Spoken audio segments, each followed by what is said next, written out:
So hello मेरे प्यारे बच्चों, कैसे आप सब लोग। आई होप कि आप सभी लोग अच्छे होंगे और स्वस्थ होंगे। तो बच्चों आई नो कि बहुत दिनों से इंतज़ार था आप सभी लोगों का इकोनॉमिक्स और बिजनेस स्टडीज़ के लेक्चर का। सिर्फ अकाउंटेंसी के लेक्चर्स आ रहे थे और बाकी दोनों सब्जेक्ट्स के लेक्चर नहीं आ रहे थे, तो आप सभी लोग बहुत परेशान थे।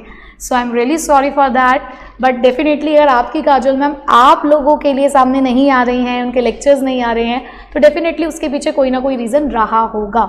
सो कोई बात नहीं, देर आए दुरुस्त आए। और आज से हम लोग फिर से स्टार्ट करते हैं वहीं से जहाँ से हमने लास्ट क्लास में ख़त्म किया था। तो बेटा हम पढ़ रहे थे unit 1 national income and it's related aggregates, जिसमें मैंने आपको लास्ट क्लास में बहुत सारे कॉन्सेप्ट समझाए और बहुत इंपॉर्टेंट कॉन्सेप्ट्स थे। जहां हम लोगों ने सबसे पहले तो ये समझा कि माइक्रो और मैक्रो इकोनॉमिक्स क्या है, और उसमें भी हमने समझा कि मैक्रो इकोनॉमिक्स में बेसिकली इस साल हम लोग क्या क्या पढ़ने वाले हैं। और उसके बाद हमने इकोनॉमिक टेरिटरी, डोमेस्टिक टेरिटरी का एक बहुत इंपॉर्टेंट कॉन्सेप्ट समझा। तो प्लीज़ प्लीज़ प्लीज़ मुझे बता दीजिएगा अभी टाइम स्टैम्प के साथ कि इकोनॉमिक टेरिटरी क्या होती है और इसके अंदर हम क्या क्या इंक्लूड करते हैं। और देन मैंने आपको रेजिडेंट और सिटीजन इसका कॉन्सेप्ट समझाया, और मुझे इसके भी क्रक्स पॉइंट्स बता दीजिएगा जब मैंने आपको कुछ एग्जांपल्स के साथ ये सारी चीज़ें समझाई थी कि रेजिडेंट क्या होता है और सिटीजन क्या होता है। तो प्लीज़ मुझे ये सारी बातें भी बता दीजिएगा, ठीक है, सो दैट मुझे ये पता चल सके कि हाँ फर्स्ट लेक्चर तो आप लोगों ने एटलीस्ट अटेंड किया ही है, ठीक है।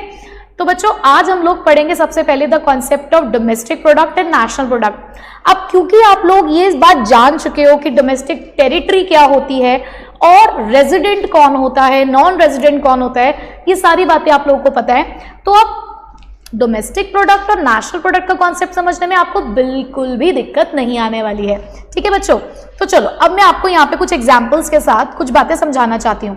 तो सबसे पहले मैं आप लोगों को यहाँ पे समझाने जा रही हूँ डोमेस्टिक इनकम के बारे में, और इसी डोमेस्टिक इनकम को मेरे प्यारे बच्चों आप लोग बोलते हैं डोमेस्टिक प्रोडक्ट, ठीक है। ध्यान से समझना, मैंने आपको ये समझाया कि डोमेस्टिक टेरिटरी क्या होती है। डोमेस्टिक टेरिटरी को हम ऐसे बोलते हैं ना कि अरे यार ये तो अपन का इलाका है, और अपन के इलाके पर अपन का पूरा अधिकार, अपन का पूरा कंट्रोल होता है। मतलब कि डोमेस्टिक टेरिटरी वो एरिया होता है, वो ज्योग्राफिकल टेरिटरीज होती हैं जिसको हमारी गवर्नमेंट कंट्रोल करती है, या फिर हम कहते हैं क्या कि एडमिनिस्टर करती है। तो बेटा उसी डोमेस्टिक टेरिटरी के अंदर जो भी आप इनकम अर्न करते हो, उसी एरिया के अंदर जो भी पैसा आप यहाँ पर कमाते हो, वो आपकी डोमेस्टिक इनकम कहलाती है।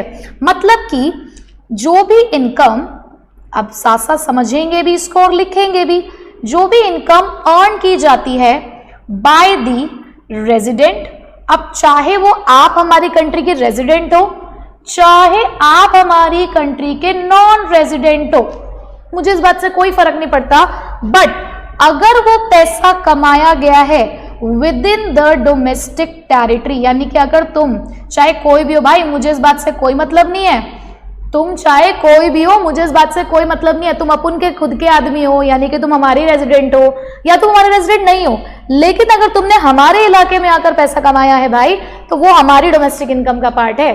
तो डोमेस्टिक इनकम क्या है? Income earned by the resident. क्या है बेटा? Income earned by the resident. चलो जरा हम इसको अलग कलर से कर लेते हैं। Income earned by the resident and non resident with in the domestic territory. लेकिन वो पैसा कहाँ कमाया गया है? डोमेस्टिक टेरिटरी में अगर कमाया गया है बेटा, तो उसे हम क्या बोलेंगे? हमारी डोमेस्टिक इनकम। आप कहेंगे कि मैम इसका कोई एग्जाम्पल तो दे दो, ऐसे कैसे आपने समझा दी ये बात, एग्जाम्पल तो दो। तो बेटा आपकी मैम बिना एग्जाम्पल के थोड़ी ना कुछ समझाती है, तो लो जरा एक एग्जाम्पल ले लो मुझसे। तो बेटा सुनिए अब जरा, मैं यहां पर बात कर रही हूं, ये है हमारे सलमान खान, ठीक है। ये कौन है बेटा? ये है हमारे सलमान खान, और ये है हमारी प्यारी प्यारी प्रियंका चोपड़ा, ठीक है। अब आप सभी लोग इन दोनों की कहानी तो जानते ही होंगे कि सलमान खान जो है वो कहाँ रहते हैं बेटा, कहाँ के रेजिडेंट है सलमान खान? बताइए, रेजिडेंट बनने के लिए क्या कंडीशन होती है कि आपको कम से कम उस देश में, उस कंट्री में रहते रहते 1 साल से ऊपर हो गया हो, प्लस आप अपनी बेसिक एक्टिविटी यानी कि आपका जो सेंटर ऑफ इकोनॉमिक इंटरेस्ट है, कीवर्ड्स याद रखने हैं, सेंटर ऑफ इकोनॉमिक इंटरेस्ट जो है वो आपका उसी कंट्री में लाई करता हो। मतलब कि आप उसी कंट्री में सेटल हो गए, आपने रहना, कमाना, खाना सभी उसी कंट्री में शुरू कर दिया है, तो आप उसी कंट्री के रेजिडेंट कहलाएंगे। तो मेरे प्यारे बच्चों, सलमान खान तो फिलहाल यहीं रहते हैं ना, हमारे इंडिया के अंदर ही रहते हैं और इंडिया में ही कमाते खाते हैं। तो बेटा he is the resident of India. But वहीं पे अगर मैं प्रियंका चोपड़ा जी की बात करूं तो प्रियंका चोपड़ा जी आज से कुछ साल पहले तक तो इंडिया की ही रेजिडेंट थी, क्योंकि यहीं पर रहती थी, बॉलीवुड मूवीज करती थी, बॉलीवुड आर्ट करती थी, यहीं पे उनकी फैमिली थी और यहीं पे खाना पीना सब कुछ यही करती थी, वो कमाती खाती यहीं पर थी। लेकिन जैसे ही निक जॉन साहब जी उन्हें मिले तो वो उनके साथ दूसरी कंट्री में शिफ्ट हो गई। अब वो जिस भी कंट्री के अंदर रहती हैं उसी कंट्री के अंदर यानी कि हॉलीवुड मूवीज करती हैं, वहीं पे वो सेटल हो गई हैं, उनकी शादी हो गई है, उनके बच्चे हो गए हैं और उनके साथ बहुत ही खुशी खुशी वो अपना जीवन व्यतीत कर रही हैं उसी कंट्री में। तो बेटा प्रियंका चोपड़ा जी हमारे लिए क्या हो गई? बेटा ये हो गई हमारे लिए नॉन रेजिडेंट ऑफ इंडिया। ठीक है, अब मेरे प्यारे बच्चों मान लो कि क्या हुआ, ये है हमारे करण जौहर साहब। कौन है ये है हमारे करण जौहर साहब। इन्होंने क्या किया, किसी एक बॉलीवुड मूवी के लिए सलमान खान और प्रियंका चोपड़ा दोनों को साइन किया as a main lead role. ठीक है, बॉलीवुड मूवी है तो इसका मतलब मूवी कमाकर कहां देगी पैसा? इंडिया के अंदर देगी। लेकिन ये पैसा कहां से किन किन लोगों से कमाया जा रहा है? सलमान खान भी पैसा कमा रहे हैं, प्रियंका चोपड़ा भी पैसा कमा रही हैं। लेकिन सलमान खान तो हमारे अपने बंदे हो गए क्योंकि हमारी कंट्री में ही रहते हैं। लेकिन वहीं मैं बात करूं प्रियंका चोपड़ा की, तो प्रियंका चोपड़ा जी तो अब हमारे लिए पराई हो गई हैं, परदेसी हो गई हैं, क्योंकि वो तो रहती हैं किसी दूसरी कंट्री में। लेकिन इस बॉलीवुड मूवी को करने की वजह से जो भी वो पैसा कमा रही हैं वो इंडिया के अंदर कमा रही हैं, यानी कि हमारी टेरिटरी में कमा रही हैं। इसका मतलब डोमेस्टिक टेरिटरी में कमा रही हैं। तो बेटा जब मुझे अपनी कंट्री की डोमेस्टिक इनकम को कैलकुलेट करना होगा तो उसमें मैं सलमान खान की इनकम को भी ऐड करूंगी, मैं प्रियंका चोपड़ा की इनकम को भी ऐड करूंगी, चाहे वो दोनों हमारी कंट्री के रेजिडेंट है या नॉन रेजिडेंट है। मतलब चाहे आप हमारे नॉन रेजिडेंट है चाहे हमारे रेजिडेंट है, अगर आपने हमारी कंट्री में आके पैसा कमाया है, अगर आपने ऐसी जगह पर पैसा कमाया जिस पर हमारी इकोनॉमिक टेरिटरी है यानी कि हमारी गवर्नमेंट का अधिकार है, तो बेटा वो सारा पैसा किसका है? हमारा है, हमारी डोमेस्टिक इनकम का पार्ट है। ठीक है, ये बात समझ में आ गई। चलो एक और एग्जांपल अब मैं देती हूं आपको। मान लो कि ये एक इंडियन बैंक है। ठीक है, ये एक इंडियन बैंक है, लेकिन ये बैंक कहां पर है आपको पता है? ये बैंक है किसी फॉरेन कंट्री में, और ये एक बैंक की सिर्फ एक ब्रांच है जो हमने फॉरेन कंट्री में स्टैब्लिश कर रखी है। इस ब्रांच का जो हेड ऑफिस है ना बेटा, हेड ऑफिस, वो हेड ऑफिस इंडिया के अंदर ही है और वहीं से इसका सारा कंट्रोल होता है। तो एक बात बताओ, चाहे भले ही इंडियन बैंक फॉरेन कंट्री में है, उसकी ब्रांच फॉरेन कंट्री में है, लेकिन उसका जो कंट्रोल है, उसका जो एडमिनिस्ट्रेशन है वो इंडिया से ही चल रहा है। तो बेटा बताओ, क्या ये इंडियन बैंक की जो ब्रांच है ये हमारी डोमेस्टिक टेरिटरी का पार्ट नहीं है? बेटा ये हमारी डोमेस्टिक टेरिटरी का पार्ट है। तो इस ब्रांच में जो भी इनकम जनरेट होती होगी ना बेटा, वो भी हमारी डोमेस्टिक इनकम में ही ऐड होती होगी। बात समझ आ गई कि डोमेस्टिक इनकम क्या होती है? तो बेटा डोमेस्टिक इनकम का मतलब क्या है? एक ऐसी इनकम जो चाहे रेजिडेंट हो चाहे नॉन रेजिडेंट हो, लेकिन अगर उसको कमाने का काम हम अपनी डोमेस्टिक टेरिटरी में कर रहे हैं तो बेटा वो डोमेस्टिक इनकम है। सिंपल सी बात कि कौन कमा रहा है, who is earning doesn't matter, where you are earning this matters. ठीक है, अब कहां पैसा कमा रहे हैं हमारे लिए वो मैटर करता है, कौन कमा रहा है ये हमारे लिए मैटर नहीं करता। तो इसको आप ऐसे भी लिख सकते हो कि डोमेस्टिक इनकम वाले केस में लोकेशन तो मैटर करती है, यहां पे हमारे लिए पर्सन नो मैटर, पर्सन यानी कि कौन कमा रहा है हमारे लिए ये मैटर नहीं करता। ठीक है, चलो अब बेटा इसी से हम लोग समझेंगे अपना दूसरा कॉन्सेप्ट, नेशनल इनकम एंड जिसको हम लोग नेशनल प्रोडक्ट भी कहते हैं। ठीक है बच्चे, अब इसकी भी पहले डेफिनेशन अगर मैं आपको बताऊं तो ये क्या होती है? Income earned by the resident of a country, income earned by the resident of a country within or outside the country। अरे बाबा ये क्या बात बोल दी इन्होंने। तो बेटा यहां जो इन्होंने बात बोली है बहुत ही पते की बात बोली है। एक तो बात यहां पर ये जानने वाली है कि पैसा कौन कमा रहा हो, रेजिडेंट कमा रहा हो, प्लस कहां कमा रहा हो, भाई कहीं पे भी कमा लो, हमें इस बात से क्या मतलब है। यानी कि हमारा बंदा कहीं पर भी पैसा कमाए वो कहां ऐड होगा? हमारी नेशनल इनकम में। मतलब कि यहां पर लोकेशन मैटर नहीं करती, कहां पैसा कमा रहे हो ये मैटर नहीं करता, यहां मैटर करता है कि पैसा कमा कौन रहा है, और वो पैसा किसका हम सिर्फ अपना मानेंगे? हम मानेंगे सिर्फ अपने रेजिडेंट का पैसा। ठीक है, चलो अब इसका भी एक एग्जाम्पल लेते हैं बेटा। देखो जरा ध्यान से समझिए, फिर से हम लोग अपने सलमान खान को पकड़ते हैं। सलमान खान साहब हमारी बहुत मदद कर रहे हैं कॉन्सेप्ट को समझाने में। तो हमने सलमान खान को पकड़ा। अब बेटा देखो, ये जो सलमान खान साहब है ना, ये क्या करते हैं, पहली बात तो ये हमारी कंट्री के रेजिडेंट है, ये बात हमें पता चल चुकी है। और ये करते क्या क्या है बेटा, ये ना बॉलीवुड में मूवीज बनाते हैं, है ना, और उससे पैसा कमाते हैं। अच्छा, इनका कुछ बिजनेस भी है। अब वो बिजनेस इनका डोमेस्टिकली भी चलता है, यानी कि अपनी कंट्री में भी चल रहा है, और बेटा वो बिजनेस इनका इंटरनेशनली भी चल रहा है, इंटरनेशनल लेवल पर इनका बिजनेस काम करता है। प्लस तुम्हें पता है बेटा, इन्होंने ना दुबई में बहुत सारी प्रॉपर्टी खरीद रखी है, और उस प्रॉपर्टी से इन्हें ढेर सारा रेंट आता है, पता है। तो सलमान खान जी यहाँ पर पैसा अलग अलग जगह पर कमा रहे हैं। अब बेटा कहाँ कहाँ पैसा कमा रहे हैं ये बेटा, ये बॉलीवुड मूवीज में जब पैसा कमा रहे हैं तो इंडिया में पैसा कमाया जा रहा है।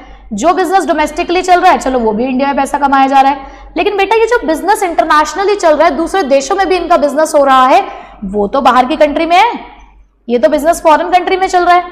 प्लस दुबई की प्रॉपर्टी, ये भी तो फॉरेन कंट्री है हमारे लिए, ये पैसा भी बाहर से आ रहा है। तो मतलब अगर मुझे अपनी कंट्री की नेशनल इनकम को देखना है तो बेसिकली मैं क्या देखूंगी, अगर मुझे नेशनल इनकम को देखना है तो बेसिकली मैं क्या देखूंगी कि एक तो सलमान खान जो पैसा इंडिया में कमा रहे हैं, प्लस जो पैसा उनको फॉरेन कंट्री से आ रहा है, वो तभी तो मुझे पता चलेगा कि भाई मेरी कंट्री की नेशनल इनकम कितनी है। पर एक बात ध्यान रखनी है कि ये दोनों पैसा सिर्फ कौन कमा रहा हो, हमारा रेजिडेंट कमा रहा हो। तो बेटा एक बात बताओ, जो पैसा हम इंडिया के अंदर कमाते हैं, यानी कि अपनी टेरिटरी के अंदर कमाते हैं, उसको हम लोग क्या बोल रहे हैं, अभी ऊपर उसको हम क्या पढ़ के आए हैं बेटा, उसको तो हम लोग पढ़ के आए हैं कि वो तो डोमेस्टिक इनकम होती है। और मेरे प्यारे बच्चों, जो पैसा फॉरेन कंट्री से आ रहा होता है ना, उसको हम लोग बोलते हैं फैक्टर इनकम फ्रॉम अब्रॉड।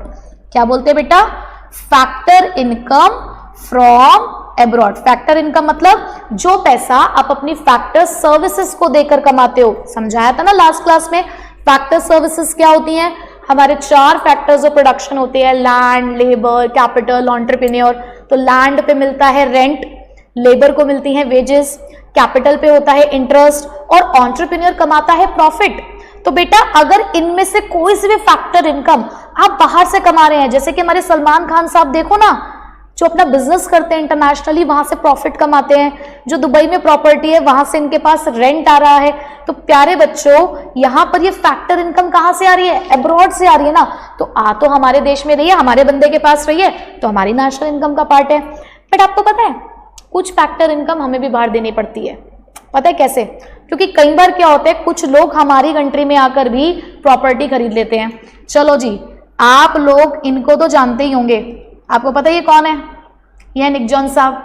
अब इन्होंने क्या कर रखा है, अपने ससुराल के घर के पास अपनी एक प्रॉपर्टी खरीद रखी है कि कल को अगर इनका मन करा तो प्रियंका चोपड़ा जी के साथ दोबारा यहीं पे आके सेटल हो जाएंगे।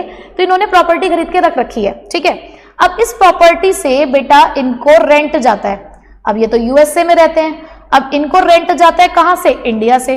तो बेटा यहाँ पर अब ये पैसा हमारे देश से बाहर जा रहा है ना, तो जब पैसा हमारे देश से बाहर जाता है तो उसको बोलते हैं फैक्टर इनकम टू अब्रॉड। यानी कि जब हम फॉरेन इनकम की बात करें तो कुछ पैसा हमारी कंट्री से बाहर जाता है, कुछ पैसा हमारी कंट्री के अंदर आता है, और इसी चीज को हम यहाँ पर एक नाम देते हैं जिसका नाम है net factor income from abroad. क्या बोलते हैं बेटा, net factor income from abroad, जिसका सीधा सा मतलब है factor income from abroad minus factor income to abroad. जो पैसा आपकी कंट्री के अंदर आ रहा है उसमें से माइनस कर दो जो पैसा आपकी कंट्री से बाहर जाता है। मतलब अगर मुझे NFIA फिलहाल इन 2 केसेस में निकालना हो तो मैं क्या करूं कि सलमान खान जो पैसा बाहर से कमा रहे हैं उसमें से मैं माइनस कर दूं वो पैसा जो हमें निक जॉन्स को देना पड़ रहा है, तो मुझे क्या मिल जाएगा बेटा, net factor income from abroad. और आपको पता है जब इसी net factor income to abroad को आप डोमेस्टिक इनकम में ऐड कर दोगे तो आपको मिल जाएगी आपकी नेशनल इनकम। समझ आई बात? तो बेटा बहुत सीधी सी बात है। बहुत बहुत बहुत सीधी सी बात है जो मैं आप लोगों को अब यहाँ पर ज़रा बताती हूँ। बेटा जब भी बात हो रही है डोमेस्टिक इनकम की, जब भी बात हो रही है डोमेस्टिक इनकम की, तो बेटा डोमेस्टिक इनकम तो वो इनकम होती है जो आप अपनी डोमेस्टिक टेरिटरी में कमाते हो, जो आप कहाँ कमा रहे हो, अपनी डोमेस्टिक टेरिटरी में कमा रहे हो, प्लस इसको कमाने वाला रेजिडेंट भी हो सकता है और नॉन रेजिडेंट भी हो सकता है, ठीक। लेकिन अगर बात आ जाती है नेशनल इनकम की, तो बेटा नेशनल इनकम का मतलब है पहले तो आप डोमेस्टिक इनकम देख लो कि आपकी डोमेस्टिक इनकम कितनी है, फिर उसमें क्या प्लस कर दो, आप उसमें प्लस कर दो NFIA। या मैं कहूँ नेशनल इनकम का मतलब होता है कि जो इनकम आपकी कंट्री का रेजिडेंट कमा रहा है, अब चाहे वो रेजिडेंट वो पैसा विद इन द कंट्री कमाता हो या आउटसाइड द कंट्री कमाता हो, दैट डजंट मैटर, वो आपकी नेशनल इनकम का पार्ट है। यानी कि कहाँ पैसा कमा रहे हो इससे कोई मतलब नहीं है। अगर आप अपने बंदे हो, अगर आप हमारे रेजिडेंट हो, आप पैसा कमा रहे हो, तो हम किस में ऐड करेंगे, नेशनल इनकम में। तो सिंपल सा नेशनल इनकम का एक फॉर्मूला मिल जाता है हमें, डोमेस्टिक इनकम प्लस NFIA यानी कि net factor income from abroad. ठीक है, बात समझ में आ गई अब डोमेस्टिक इनकम और नेशनल इनकम क्या होता है। तो चलो एक बार पढ़ लेते हैं क्या लिखा हुआ है। The concept of domestic product is based on the production units located within the economic territory, कि हमारी जो प्रोडक्शन यूनिट्स हमारी इकोनॉमिक टेरिटरी के अंदर हैं, चाहे वो रेजिडेंट चला रहे हो चाहे वो नॉन रेजिडेंट चला रहे हो, इस बात से हमें कोई लेना देना नहीं है। But the concept of national product is based on the residents. लेकिन जब हम नेशनल इनकम की बात करते हैं, नेशनल प्रोडक्ट की बात करते हैं, तो हमें रेजिडेंट चाहिए, उनका कंट्रीब्यूशन चाहिए, चाहे वो कंट्रीब्यूशन हमारी खुद की इकोनॉमिक टेरिटरी में हो या किसी बाहर की टेरिटरी में हो, इससे हमें कोई भी लेना देना नहीं होता। तो देखो यही यहाँ पर उन्होंने फॉर्मूला बनाया, domestic product plus resident contribution to production outside the country, यानी कि हमारे देश से जो पैसा बाहर जा रहा है या हमारे देश में जो पैसा हम कमा कर लेकर आ रहे हैं, पर कमा अल्टीमेटली कौन रहा है, हमारा रेजिडेंट। ठीक है, समझ आ गई बात कि नॉन रेजिडेंट वाला पैसा हटा दो, रेजिडेंट वाला पैसा प्लस कर दो। ठीक, तो बस इतना सही कॉन्सेप्ट होता है ये हमारा डोमेस्टिक इनकम और नेशनल इनकम का। ये NFIA मैंने आपको बता ही दिया कि NFIA क्या होता है, net factor income from abroad. इसका सीधा सा मतलब है factor income paid to abroad और factor income received from abroad. ठीक, चलो अब यहां तक तो आपको बातें सारी समझ में आ गई होंगी। अब बेटा ये जो NFIA होता है, net factor income from abroad, जिसका फॉर्मूला यही है जो मैंने अभी आपको पीछे बताया, इसके 3 कंपोनेंट होते हैं। पहली बात, आपके पास पैसा आ रहा है चाहे आपके पास से पैसा जा रहा है, वो किस फॉर्म में जा रहा है, बेटा वो जा रहा है कंपेंसेशन ऑफ एम्प्लॉय। आप बस ये 4 चीजें ध्यान रखो, रेंट, वेजेस, इंटरेस्ट और प्रॉफिट। बेटा ये हमारी फैक्टर इनकम होती है। ठीक है, तो जब मैं बात कर रही हूँ ना कॉम्पेंसेशन ऑफ एम्प्लॉय, इसका मतलब या तो हमारे पास पैसा आ रहा होगा वेजेस या सैलरीज की फॉर्म में, या हमारे पास से पैसा जा रहा होगा वेजेस या सैलरीज के फॉर्म में। दोनों का नेट इफेक्ट बेसिकली होता है नेट कंपेंसेशन ऑफ एम्प्लॉयज। इसी तरीके से ये पैसा और किस चीज में हो सकता है, प्रॉपर्टी या एंटरप्रेन्योरशिप। आपने कोई प्रॉपर्टी खरीद रखी है या आपने किसी बिजनेस में पैसा लगा रखा है, तो अगर पैसा रेंट और प्रॉफिट की फॉर्म में है या फिर इंटरेस्ट की फॉर्म में है, तो बेटा वो किसका पार्ट होगा, प्रॉपर्टी एंड एंटरप्रेन्योरशिप की फॉर्म में। अब कई बार क्या होता है कि हम सारा पैसा फैक्टर इनकम के फॉर्म में डिस्ट्रीब्यूट नहीं करते, हम कुछ पैसा बचा भी लेते हैं, तो उसे बोलते हैं बेटा रिटेन्ड अर्निंग। तो फ्रॉम -2 का बेसिकली डिफरेंस होता है ये नेट, कि जो पैसा आपके देश से बाहर जा रहा है, जो पैसा आपके देश के अंदर आ रहा है किसी भी फैक्टर इनकम की फॉर्म में, उसका नेट इफेक्ट ही कहलाता है net factor income from abroad. ठीक है, ओके, क्लियर। चलिए, तो बस एक छोटा सा डिफरेंस दे रखा है कि डोमेस्टिक इनकम का मतलब क्या होता है, sum of factor income generated by the production unit located within the domestic territory during an accounting year. यहाँ पे क्या है कि वही सारे फैक्टर इनकम का सम टोटल जो हमारा नॉर्मल रेजिडेंट का ला रहा हो विद इन और outside the country, that doesn't matter कि आप यहाँ कमा रहे हैं चाहे बाहर कमा रहे हैं, हमें इस बात से कोई मतलब नहीं है। अच्छा, अब बेटा डोमेस्टिक इनकम को ना अभी से ये ध्यान रख लो कि डोमेस्टिक इनकम का ये प्यारा सा नाम है, इसे बोलते हैं NDPFC। सिर्फ अभी देख के रख लो कि क्या बोलते हैं इसको, NDPFC, और नेशनल इनकम को बोलते हैं NNPFC। क्या बोलते हैं, NNPFC। अभी सिर्फ आपको यही पता है कि इनके घर के नाम है। डोमेस्टिक इनकम को हम प्यार से कुल्लू मुल्लू करके बुलाते हैं, अरे NDPFC आ जाओ इधर, वो कौन है हमारे लिए, डोमेस्टिक इनकम। वहीं पे अगर प्यार से नेशनल इनकम को बुलाना हो तो क्या बोलेंगे, अरे हमारे NNPFC आ जाओ इधर।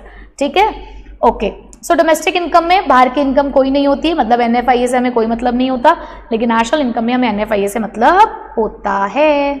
ठीक बच्चों, चलो अब आया बेटा बहुत बहुत बहुत बहुत बहुत बेहतरीन एक concept which is very important, जिसका नाम है intermediate products and the final products. तो इसको भी पढ़ाने से पहले मेरे प्यारे बच्चों चलो एक एग्जाम्पल की तरफ चलते हैं, ठीक है। तो बेटा ये एक जूस कॉर्नर है, क्या है बेटा ये एक जूस कॉर्नर है और ये है हमारे जूस वाले भैया। ये कौन है? हमारे जूस वाले भैया, जूस वाले भैया। अब यहाँ पर इन जूस वाले भैया ने अपना एक पूरा एक वो लगा रखा है अपना काउंटर, है ना। तो जरा भैया को काउंटर के ऊपर पहुँचा देते हैं, भैया तो काउंटर के बीच में ही आ रहे हैं हमारे, तो जरा हटाएं भैया को यहाँ से। भाई साहब हट जाओ, जरा हट जाओ, हमें ज़रा काउंटर बनाने दो। तो ये आ गए हमारे जूस वाले भैया और ये रहा काउंटर। अब बेटा यहाँ पर ना जूस वाले भैया ने अपनी एक मशीन रखी हुई है जिसमें ये जूस बनाते हैं। ये इनकी जूस बनाने वाली मशीन, और पीछे ना बेटा बहुत सारे फ्रूट्स रखे हुए हैं, वेजिटेबल्स रखे हुए हैं, जिसकी हेल्प से ये जूस बनाते हैं। अब भैया की दुकान में अलग अलग तरीके की चीज़ें हैं, और एक और मैं यहाँ पर भैया बनाना चाहूँगी, एक और भैया, इनके पास भी खूब सारे फ्रूट्स हैं। और ये भैया बेटा क्या करते हैं? ये भैया फ्रूट सेलर हैं। ये क्या बेच रहे हैं? फ्रूट्स बेच रहे हैं, और ये फ्रूट सेलर है, ठीक।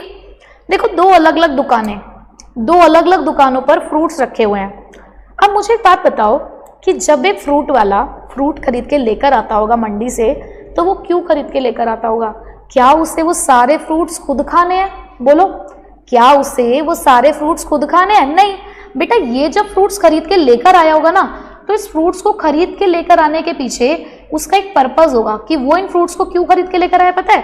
क्योंकि उसे रीसेल करना है। रीसेल मतलब वो यहाँ से उसको लेकर आया और आगे जाकर उसको बेच देगा, ठीक है।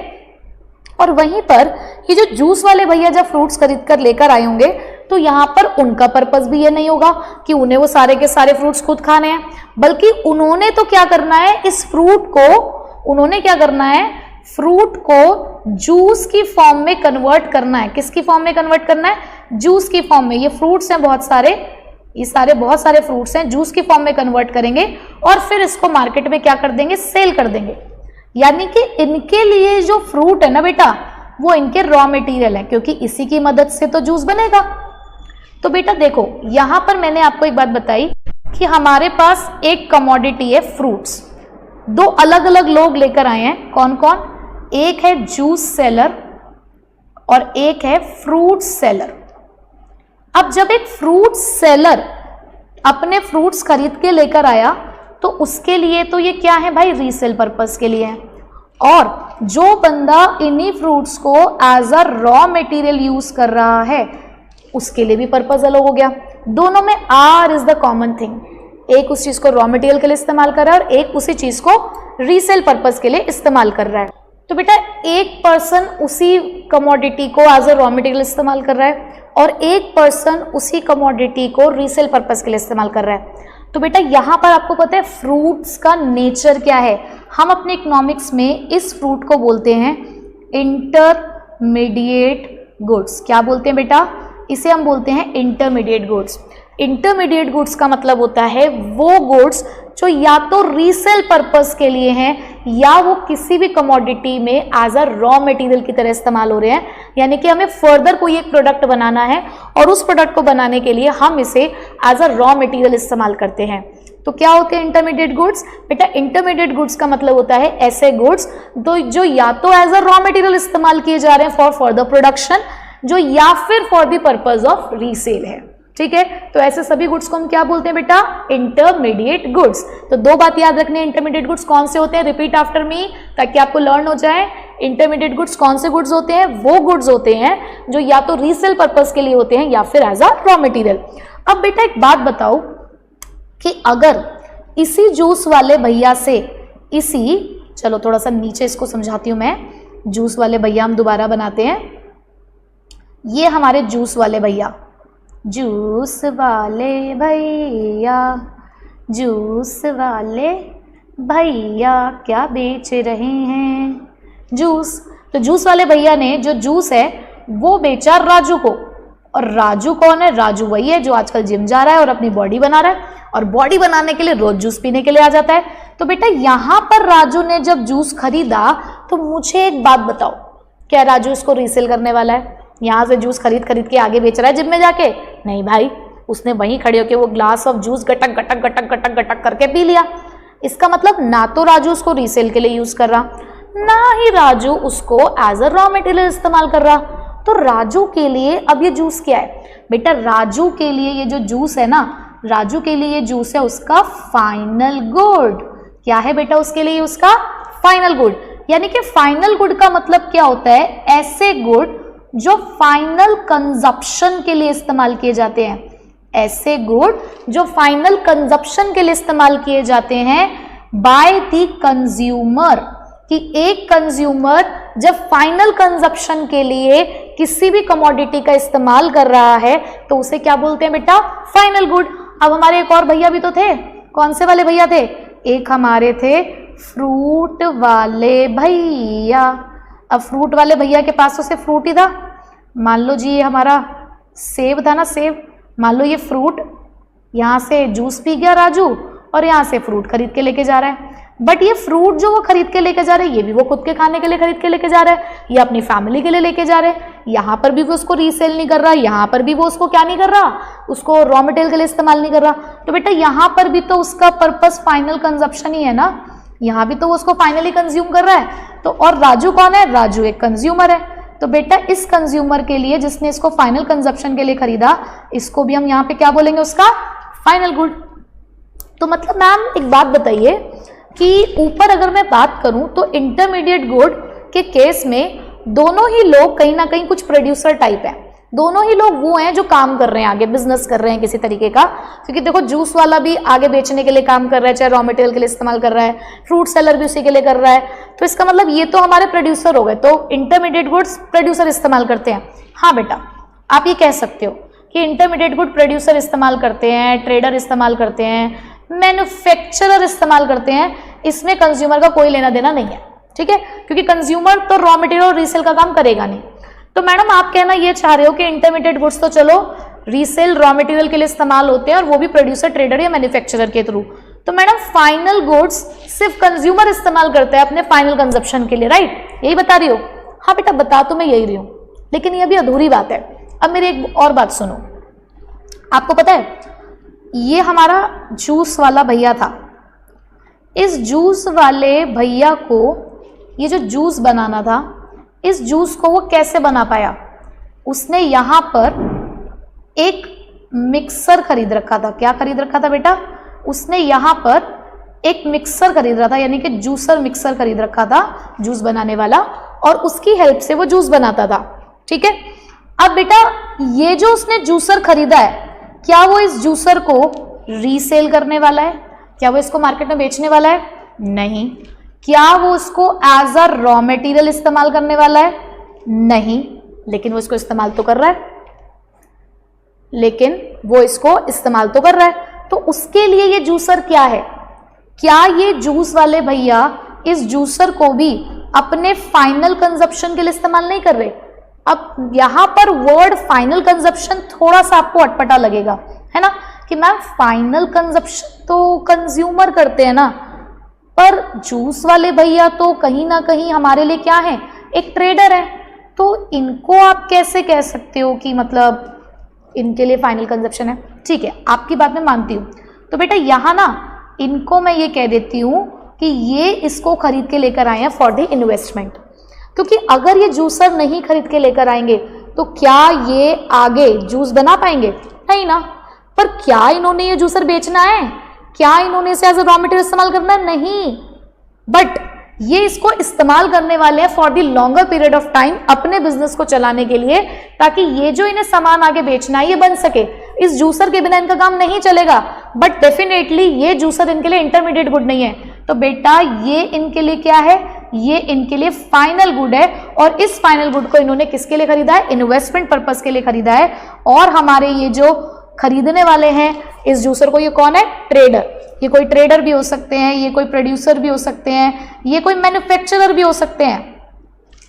तो एक बात आपको समझ में आई कि फाइनल गुड वो गुड्स होते हैं जो या तो फाइनल कंजप्शन के लिए खरीदे जा रहे हैं या फिर इन्वेस्टमेंट के लिए खरीदे जा रहे हैं? यूजर दोनों के अलग अलग हो सकते हैं। फाइनल कंजप्शन के लिए कंज्यूमर खरीद रहा है, इन्वेस्टमेंट पर्पस के लिए प्रोड्यूसर खरीद रहा है, लेकिन दोनों के लिए ही वो क्या है बेटा?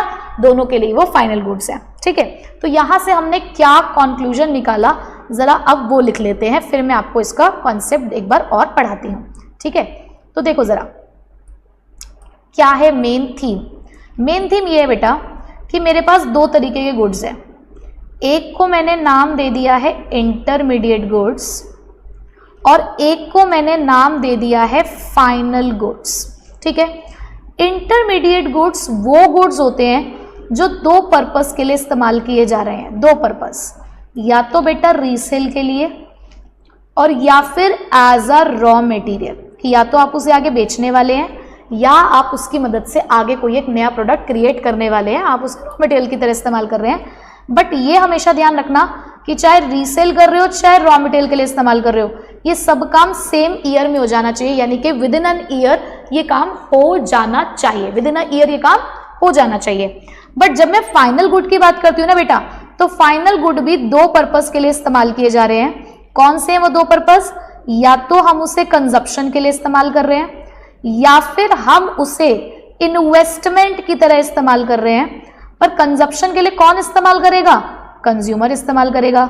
इन्वेस्टमेंट के लिए कौन इस्तेमाल करेगा? प्रोड्यूसर इस्तेमाल करेगा।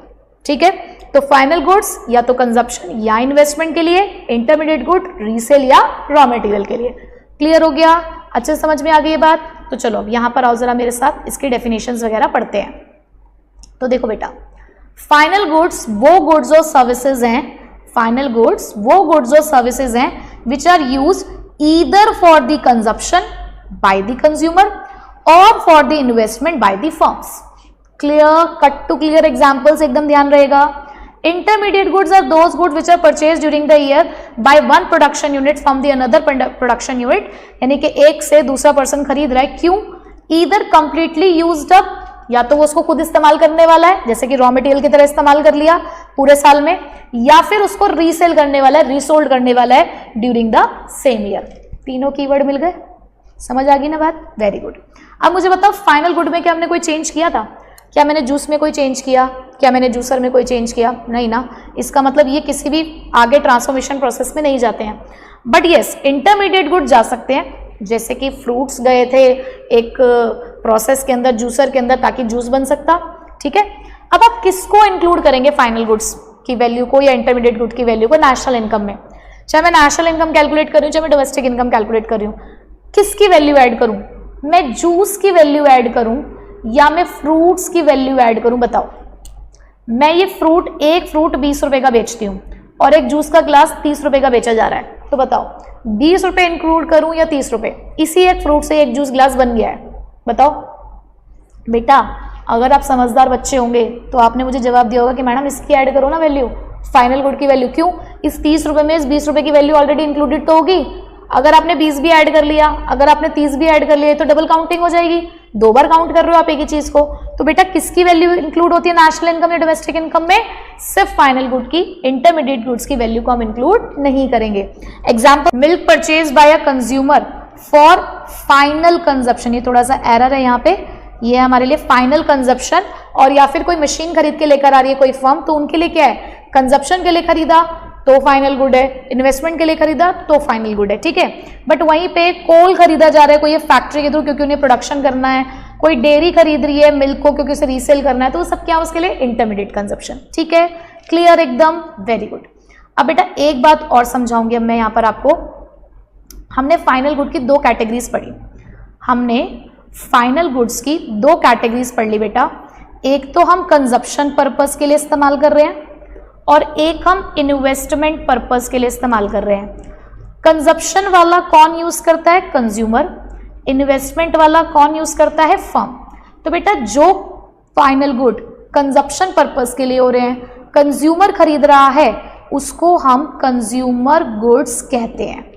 लेकिन जो फाइनल गुड इन्वेस्टमेंट पर्पस के लिए खरीदा जा रहा है बाय द फर्म, उसको हम लोग कैपिटल गुड्स कहते हैं। ठीक है, तो जो फाइनल गुड्स इन्वेस्टमेंट पर्पस के लिए खरीदे जा रहे हैं वो कैपिटल गुड्स हो गए, और जो गुड्स कंज्यूमर्स के थ्रू खरीदे जा रहे हैं कंजप्शन पर्पस के लिए वो आपके कंज्यूमर गुड्स हो गए। ठीक है, बस सिंपल सी इतनी सी बात आपको समझनी थी। अब यहाँ पर हम इस चीज़ को सम अप कर देते हैं, what we have learn till now. देखो ज़रा कहाँ मिलेगी हमें जगह इस बात को समझाने की। ये देखो बच्चे, यहाँ हम एक फ्लो चार्ट सा बनाते हैं कि हमने बेसिकली यहाँ पर क्लासिफिकेशन ऑफ गुड्स पढ़ा। क्लासिफिकेशन ऑफ गुड्स में हमने पढ़े कि दो तरीके के गुड्स होते हैं। एक को हम बोलते हैं इंटरमीडिएट गुड्स, कीवर्ड्स अपने आप लिखेंगे अब इसके, और एक को बोलते हैं हम लोग फाइनल गुड्स। फिर फर्दर फाइनल गुड्स की भी हमारे पास दो कैटेगरीज हो गई, एक को हम बोलते हैं कंज्यूमर गुड्स और एक को हम बोलते हैं capital goods. Now your homework is कि टाइम स्टैम्प के साथ मुझे बताएंगे कि जब मैं ये फ्लो चार्ट बना रही थी उस टाइम पर इंटरमीडिएट गुड्स क्या होते हैं, फाइनल गुड्स क्या होते हैं, कंज्यूमर गुड्स क्या होते हैं और कैपिटल गुड्स क्या होते हैं। ठीक है, चलो तो देखो एक बार डिफरेंस देख लो। कंजप्शन गुड्स वो फाइनल गुड्स हैं जिसको कंज्यूमर यूज कर रहे हैं अपने खुद के सेटिस्फेक्शन ऑफ वांट के लिए। फाइनल गुड्स और सर्विसेज वो हैं जो कि यूज किए जा रहे हैं ताकि अदर गुड्स और सर्विसेज प्रोड्यूस किए जा सकें। Consumption goods durable non durable दोनों हो सकते हैं, यानी कि ऐसे गुड्स जो बहुत लंबे समय तक चलने वाले हैं, या कुछ ऐसे गुड्स जो एक ही साल के अंदर अंदर या कुछ यूजेस के अंदर अंदर ही खत्म हो जाते हैं, जैसे कि ब्रेड, इलेक्ट्रिसिटी या डोमेस्टिक सर्विसेज। उसके अलावा कैपिटल गुड्स जनरली ड्यूरेबल ही होते हैं नेचर के अंदर, क्योंकि ये लंबे समय के लिए इस्तेमाल किए जाते हैं। अब कंज्यूमर गुड में एक कार एक कंज्यूमर खरीद के लेकर आ रहा है तो उसके लिए तो कंज्यूमर गुड है, बट वही कार अगर कोई टैक्सी ड्राइवर खरीद रहा है, कोई ट्रेवल एजेंसी खरीद रही है, तो वो तो आगे उसको इन्वेस्टमेंट पर्पस के लिए खरीद रही है ना। क्यों?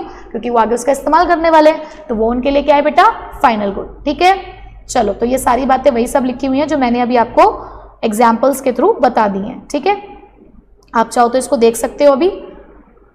The same good can be consumption good और कैपिटल गुड, जैसे कि भी मैंने आपको कार का एग्जाम्पल दिया। एक कार अगर कंज्यूमर खरीद रहा है कंज्यूमर गुड है, टैक्सी ड्राइवर खरीद रहा है तो कंजप्शन कैपिटल गुड है। ठीक है, तो ये सारे उन्हीं एग्जाम्पल्स को थोड़ा सा और बढ़ा चढ़ा के लिखा हुआ है। ठीक है जी, यहाँ तक बात समझ में आ गई आप सभी लोगों को, होपफुली अच्छे से आ गई होगी। अब बेटा एक बात बोली जाती है that all capital goods are producer goods.